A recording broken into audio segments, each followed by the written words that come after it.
Mga kapatid, nakakagigil si Escudero. Pakinggan nyo to, no? Bago natin bigyan ng opinion ng mga sinasabi niya.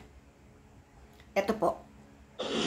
In-inspection kung ginaya na ba ng anay yung mga dating ginamit na lamesa, witness stand, nilocate, nilagay sa kanya-kanyang mga lugar, at nang makita kung ano pa yung mga kailangan gawin at paghandaan.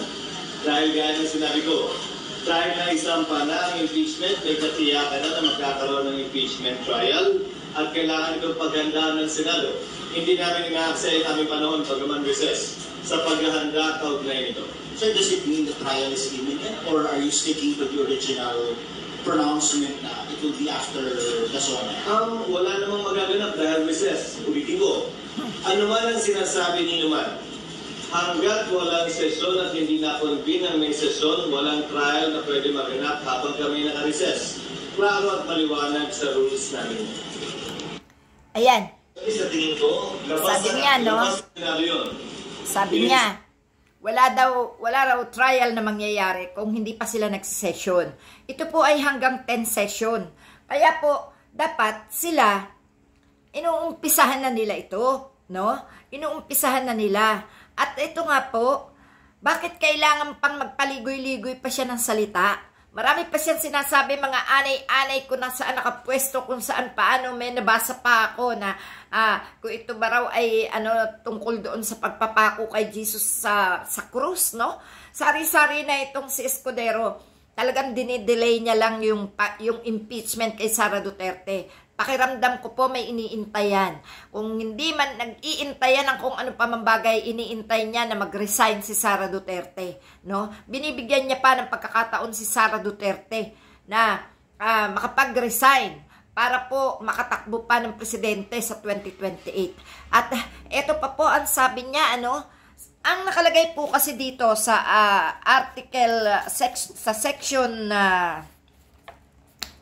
sa section 3, ang nakalagay po kasi dito ay a vote of at least 1/3 of all members of the House shall be necessary either to affirm a favorable resolution with the articles of impeachment of the committee or override its contrary resolution. The vote of each member shall be recorded.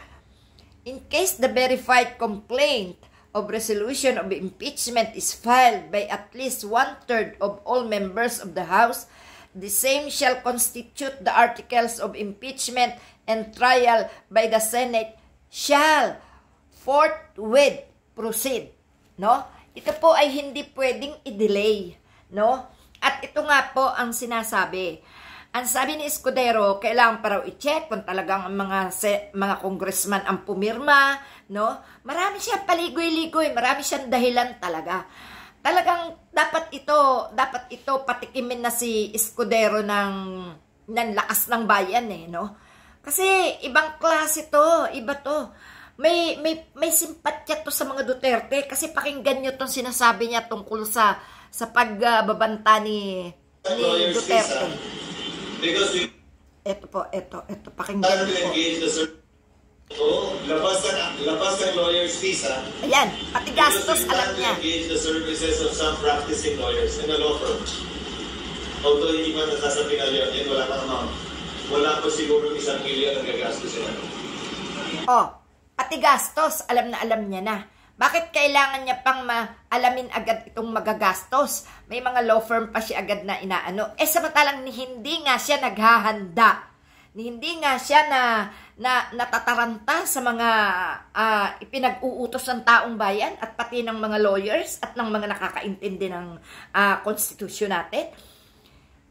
Ginigit niya talaga yung gusto niya. Meron talagang dahilan si Escudero kung bakit niya ito iniipit ang impeachment ni Sara Duterte, no? At ito pa po, pakinggan niyo pa ito yung tungkol sa pagpatay. Hindi para sa akin na sabihin tama o mali, pero may karapatan sila gawin yan. Pero hindi maganda. Hindi. Para sa akin, I don't feel alluded to. Parang hindi ko naman naramdaman na isa ko dun sa 15. Hindi ko alam kung sino, pero parang hindi niya tao kasama doon. Pangalawa, nakakalungkot man yung mga ganyang pahayaan. Namamanhid man tayo sa mga ganyang pahayag na parang okay na rin dahil nasanay tayo ng 6 na taong gano'n. Sana kung may sagot man doon, kung may kwenta man doon, kung may supliman yun, siguro sa balota na lang natin tignan sa pamamagitan ng ating mga kababayan. At huwag na sa pamamagitan ng demanda. Personally, ayan, ang sabi niya, wala umanong dapat ikatakot sa naging pahayag ni dating Pangulong Rodrigo Duterte ng pagpatay. Napagpatay sa 15 senador, no? Para makapasok ang mga senatorial candidate ng PDP sa Senado ayon kay Senate President Chis Escudero. Damahin niyo po itong kanyang sinasabi. Anya, imbis na magdemanda ay idaan na lamang sa balota ang biro ng dating presidente. O, kita nyo? Cool na cool lang siya doon sa pagbabanta ni Duterte na yon, ano? At hinahamon niya na idaan na lang sa balota. Ang galing. Kasi siguro alam nila na maipapasok talaga ang tao ni Duterte sa Senado. Eto, talagang hindi na maipagkakaila na may simpatya ito sa mga Duterte. Kung kaya't ganito ang ginagawa nitong pag-iipit, no? Eto pa, mga kapatid, ano ang sabi niya pa dito, ha? Infection, kung ginaya na ba ito pa ang sabi niya. Labas ng lawyer's fees, ha? Hindi aabot sa kabuang 1 million ang magagastos ng Senado para sa impeachment, no? Trial laban kay Vice President Sara Duterte ayon kay Senate President Chis Escudero. Bakit pati yan alam niya na kaagad? Inano niya yan, nire-review niya yan mag-isa. Kaya pag tinanong siya, may isasagot siya. Pero hindi niya pinaghahandaan ang session. Ang session at ang trial para gawin na agad ng maaga. At wala daw magagawa ang kahit sinong magsalita dahil sila ay nakareses. At bakit idinadamay niya ang ibang senador? May mga senador na gusto na rin na ma-impeach si Sara Duterte or ma-trial or ma-session. Bakit sa kanya palagi niyang idinadamay ang ibang senador? Sino-sino ang mga senador na ito? Ang mga senador ba ni Duterte? Or ano ba talaga ang plano ni Chis Escudero dito? Kasi po pagkatapos po nila ito na i-session at i-trial, iakyat ito kay Marcos. Iaakyat po ito sa presidente. No? Ano ang sikreto ni Chis Escudero dito? Kasi ito po nakalagay dito. The Senate shall have the sole power to try and decide all cases of impeachment when sitting for the purpose. The senator shall be on oath of affirmation when the President of the Philippines is on trial. The Chief Justice of the Supreme Court shall preside, but shall not vote. No person shall be convicted without concurrence of 2/3 of all the members of the Senate. Judgment in cases of impeachment shall not extend further than removal from office and disqualification to hold any office under the Republic of the Philippines. But the party convicted shall nevertheless be liable and subject to prosecution, trial, and punishment according to law. The Congress shall promulgate its rules on impeachment to effectively carry out the purpose of this section. Nagawa naman po ng Kongreso ang kanilang ang ipinatutupad dito sa konstitusyon kung paano mag-impeach. Nagawa naman, naipasa naman agad kay Escudero. Ang masakit, pagkapasa ng taga-House of Representative nitong papel ng impeachment sa Senate, sinabi agad ni Escudero na hindi pa nila magagawa dahil sila ay recess na. Pero may ilang araw pa yon na may pasok, no? May ilang araw pa na may pasok.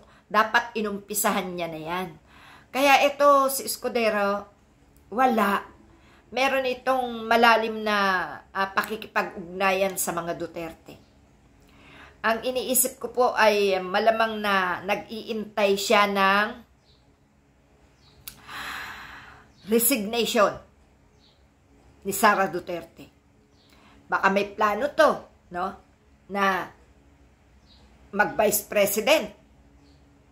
kasama ni Sara Duterte sa 2028. Baka ito yung nakausap na ni Sara Duterte at ni Duterte bago pa ito dumating sa kanya ang impeachment. Kasi matagal ng plinano yung impeachment Nung matuloy, biglang ganito sa Senado, no? At saka talagang pinatutunog nila yung pag-against ng mga senador sa impeachment. So ito po ay hindi magandang pangitain ang ginagawa ni Escudero. Malamang po na mayroong maganap na gulo dito, ano? At ito nga, ano, ang sabi niya. Yung mga dating ginamit na lamesa, witness stand, nilocate, nilagay sa kanya-kanya mga lugar. Dami, masyadong nabulak-bulak ang dila nito, no? Because we plan to engage the services of some practicing lawyers in a law firm.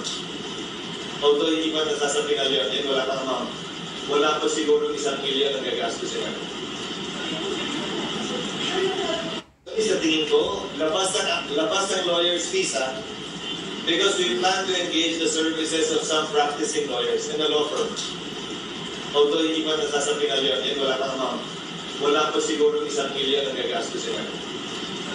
Ibig sabihin, mabilis lang. Sa tingin ko, labas ang lawyer's fees, because we plan to engage the services of some practicing lawyers in a law firm.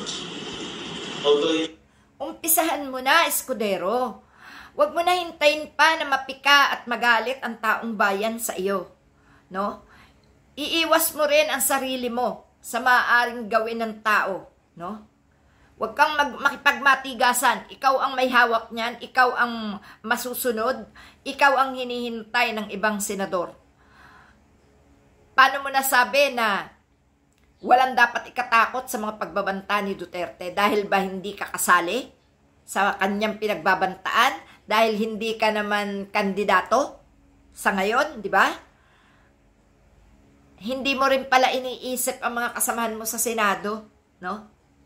Sa bagay, kung papatayin naman ni Duterte, mga dati rin niyang tao, ay di ayos nga lang, di ba? Pero yung katwiran mong ganyan, makasarili ka. Yan ang masasabi ko sa'yo. Makasarili ka. Trabaho mo, lagi mong tinatapat yung recess kayo. Wow. At bakit kailangang wag magdemanda at idaan na lang sa balota? Ang lakas ng loob mo, no? Lakas ng loob mo maghamon na wag idaan sa demanda. Bakit? Nakakasiguro ka ba na pag idinaan sa balota, nakakatiyak ka siguro na may panalo mga Duterte, no? Bakit? Mayroong bandayaan na magaganap? Escudero, sana tao ka lang din, Pilipino ka lang din. Natsyempo lang na senador ka at Senate President ka pa.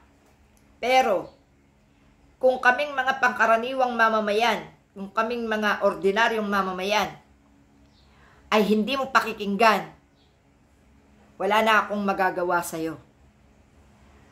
Intayin mo na lang kung ano ang magiging pasya ng taong bayan sa ginagawa mong pag-ipit dito sa impeachment ni Sara Duterte.